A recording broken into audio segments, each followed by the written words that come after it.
그날은 여느 때와 다르지 않은 평범한 하루의 끝자락이었다. 하지만 내 마음은 그 어느 때보다 지쳐 있었다. 사실 갈기갈기 찢겨져 있다는 표현이 옳았을 것이다. 잠을 청하려 해도 잠이 오지 않았다. 조그만 책상 앞에 우두커니 앉았다. 이내 종이와 펜을 꺼내들어 편지를 쓰기 시작했다. 그 누구에게 보내는 편지는 아니었다. 울부짖는 내 마음을 알아달라고 세상에게 보내는 편지였다. 원망스러운 마음으로 마구 퍼부어댄 편지. 혼란과 비틀린 심사와 비난으로 가득한 편지. 한 무더기에 분노 어린 질문들로 써내려간 편지.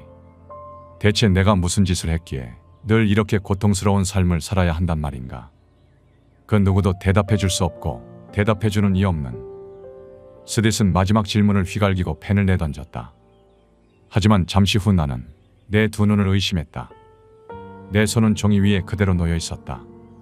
그 누구도 대답을 해줄 리 없는 이 적막한 방 안에서 내가 그토록 원하던 답을 받았음을 알게 되자 알 수 없는 감정과 눈물이 터져나왔다. 너는 결코 혼자가 아니다. 그리고 언제나 나는 너와 함께 있었다.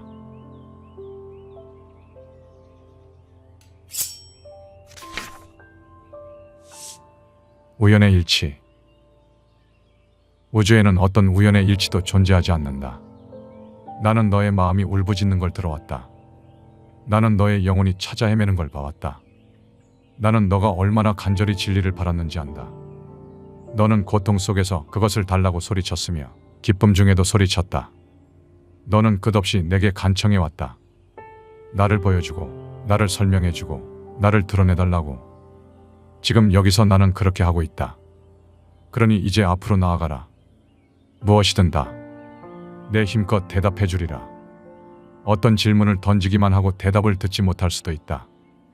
하지만 눈을 열고 귀를 기울여라. 너가 듣는 노랫말과 너가 읽는 신문기사와 너가 보는 영화의 줄거리와 다음번 만나는 사람의 우연한 중얼거림에 자연의 모든 속삭임에 이 모든 것에서 너에게 대답해 주리라. 너가 귀담아 듣는다면 나는 말할 것이며 나를 초대하면 나는 너에게 갈 것이다. 그러면 내가 언제나 그 자리에 있다는 걸 너에게 보여주리라. 우연의 일치란 없으며 어떤 일도 우연히 일어나지 않는다. 각각의 사건이나 모험은 참된 자신을 창조하고 체험하기 위해서 너희 스스로 불러들인 것이다.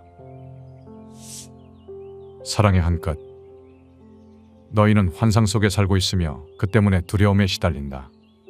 신을 의심하겠다는 너희의 바로 그 결심 때문에 너는 부처처럼 예수처럼 그리고 너희가 일찍이 숭배했던 그 모든 성인처럼 살게 될 것이다. 그러나 다수의 성인들이 그러했듯이 사람들은 너를 이해하려 들지 않을 것이다. 너가 느끼는 평온함과 삶의 기쁨과 마음속의 깨달음을 설명하려 들면 그들은 말을 듣긴 하겠지만 받아들이지는 않을 것이다. 그들은 너의 말을 따라하긴 하겠지만 거기에 덧붙이려 할 것이다. 그들은 자기네가 찾지 못한 걸 너가 어떻게 찾아냈는지 궁금해하다가 이윽고 질투를 키워갈 것이다. 질투는 얼마 안 가 분노로 바뀌어 그들은 화를 내면서 신을 이해하지 못하는 쪽은 너라는 걸 납득시키려 애쓸 것이다. 그리고 너가 느끼는 기쁨에서 너를 떼내지 못한다면 그들은 크나큰 분노에 휩싸인 나머지 너를 해치려 들 것이다. 그리고 죽음조차도 기쁨을 방해할 수 없고 진실을 바꿀 수 없다고 하면 그들은 분명 너를 죽일 것이다. 그리고 나서 죽음을 받아들이는 그 평온함을 보게 되면 그들은 성자라 부르며 다시 너를 사랑할 것이다. 자기네가 가장 소중히 여기는 것을 사랑하다가 파괴하고 다시 사랑하는 게 사람의 본성이기 때문이다. 인간의 모든 행동은 그 가장 깊은 단계에서 두 가지 감정 중 어느 하나에서 시작된다. 영혼의 언어 속에는 단 두 가지, 두려움과 사랑만 존재한다. 이 둘은 너희가 상대성이라 부르는 체계가 존재할 수 있게 해주는 두 극점, 알파와 오메가다. 이 두 극점이 없다면 어떤 다른 개념도 현상도 존재할 수 없다. 인간의 모든 생각과 행동은 사랑이나 두려움, 어느 한쪽에 뿌리를 두고 있다. 그 밖에는 다른 어떤 행동 동기도 존재하지 않는다. 그 밖의 모든 개념은 이 둘의 파생물에 지나지 않는다. 물론 이 둘 중 어느 쪽을 선택하느냐는 너희의 자유다. 하지만 너희는 두려움이 뒷받침된 행동을 선택한다. 너희가 이제까지 배워온 게 바로 그런 것이기에. 그러나 너희가 사랑이 뒷받침된 행동을 선택할 때 너희는 생존 이상을 하게 될 것이고 이기는 것 이상을 하게 될 것이며 성공 이상을 하게 될 것이다. 그럴 때 너희는 자신이 참으로 누구인지, 자신이 어떤 존재가 될 수 있는지를 깨닫는 충만한 영광을 체험할 것이다. 깨우침을 얻는 가장 중요한 존재는 외부에 있는 어떤 사람이 아니라 바로 너의 내면의 소리다. 너희에게 가장 가까우나 내가 말하는 가장 큰 소리다. 그 소리는 너희가 그냥 내버려 두기만 하면 스스로 알아서 방향을 정하고 배의 진로를 잡고 여정을 이끌어주는 레이더다. 그 소리는 너희가 읽고 있는 바로 그 말들이 사랑의 말인지 두려움의 말인지 당장 그 자리에서 이야기해준다. 너희는 그 이야기에 따라 그 말들을 유의해야 할지 무시해야 할지 결정할 수 있다. 신의 언어. 느낌은 영혼의 언어다. 만일 어떤 것을 놓고 무엇이 자신에게 참인지 알고자 한다면 당신이 그것을 어떻게 느끼는지 살펴보라. 느낌이란 건 알아차리기 어려울 때가 많다. 받아들이기가 훨씬 더 어려운 경우도 자주 있다. 그러나 가장 내밀한 느낌 속에 감춰진 것이야말로 가장 고귀한 진실이다. 생각과 느낌은 동시에 일어날 수도 있지만 같은 것은 아니다. 생각으로 교류할 때 나는 영상을 자주 사용한다. 그 때문에 교류 도구란 면에서 생각은 단순한 말보다 효과가 크다. 느낌과 생각 외에 나는 체험이라는 전달 수단을 사용하기도 한다. 체험은 참으로 위대한 전달자다. 그리고 느낌도, 생각도, 체험도 모조리 실패할 때 마지막으로 말을 사용한다. 사실 말은 가장 비효율적인 전달자다. 말은 너무나 빈번하게 잘못된 해석이나 오해를 낳곤 한다. 말의 본질이 그렇기 때문이다. 말은 그저 입 밖에 내는 소리에 지나지 않는다. 느낌과 생각과 체험을 드러내는 소리. 말은 상징이자 기호다. 너희가 뭔가를 이해하고자 할 때 말의 도움을 받을 수는 있다. 하지만 너희에게 알물 주는 것은 체험이다. 물론 너희가 체험할 수 없는 것들도 있다. 그래서 나는 너희에게 알매 다른 도구들도 주었다. 느낌과 생각이라는 도구들을. 그런데 여기서 최고의 역설은 너희가 신의 말은 그토록 중요하게 여기면서도 체험은 아주 하찮게 여긴다는 것이다. 너희가 어떤 것을 체험하고 느낀다는 것은 그것을 사실로 알고 직관으로 안다는 것을 뜻한다. 반면에 말이란 너희가 아는 것을 상징으로 나타내고자 할 뿐이어서 흔히 너희의 알물 어지럽힌다. 너희의 가장 고귀한 생각, 가장 명확한 말, 가장 강렬한 느낌은 항상 내 것이다. 그보다 덜한 모든 건 다른 출처에서 온 것이다. 가장 고귀한 생각이란 예외 없이 기쁨이 담겨 있는 생각이며, 가장 명확한 말이란 진리를 담고 있는 말이며, 가장 강렬한 느낌이란 너희가 사랑이라 부르는 바로 그 느낌이다. 기쁨과 진리와 사랑, 이 셋은 서로 뒤바뀔 수 있으며 하나는 언제나 다른 것들을 가져다 준다. 이제 남은 단 하나의 문제는 내 메시지에 주의를 기울이는가 아닌가 뿐이다. 하지만 너희는 내 메시지를 대부분 그냥 흘려버린다. 너희는 분명 무언가를 놓쳐왔다. 너희가 이해하지 못하는 무언가가 분명히 존재한다. 너희가 이해하는 것은 너희에게 옳게 여겨질 것이다. 옳다라는 단어 자체가 자신이 동의하는 어떤 것을 가리킬 때 너희가 쓰는 용어니까. 그러므로 너희가 놓친 것은 처음에는 틀린 것으로 보일 것이다. 여기서 앞으로 나아가는 단 하나의 방법은 자신에게 물어보는 것이다. 내가 틀렸다고 생각한 모든 것이 사실은 옳다면 어떻게 되는가? 삶은 발견이 아니라 창조다. 너희가 하루하루를 살아가는 건 인생이 너희를 위해 지니고 있는 것을 발견하기 위해서가 아니라 그것을 창조하기 위해서다. 너희는 순간순간 너희 현실을 창조하고 있다. 나는 너희를 신의 형상대로 신과 닮은 꼴로 창조했다. 신은 창조자다. 너희는 하나 속의 셋인 존재들이다. 너희는 이 세 측면을 너희가 원하는 대로 성부, 성자, 성신이라고 할 수도 있고 마음, 몸, 영혼이라 할 수도 있으며 초의식, 의식, 잠재의식이라 부를 수도 있다.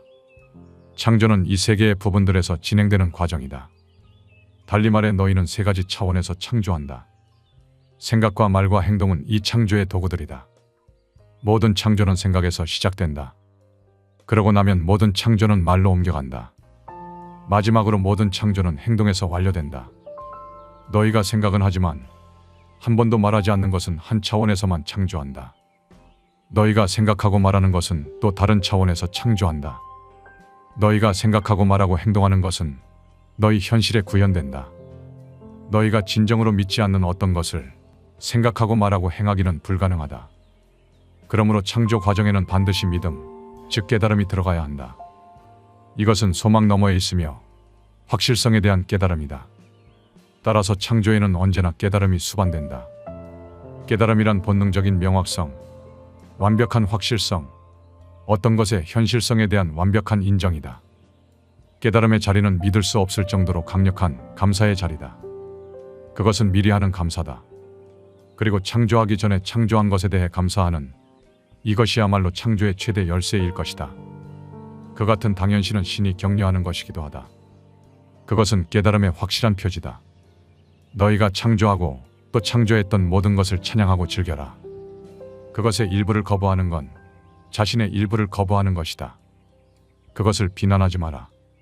그것을 비난하는 것은 자신을 비난하는 것이니 설사 창조의 일부 측면이 마음에 들지 않는다 해도 그것을 축복하면서 그냥 다른 것으로 바꾸어라. 다시 선택하라.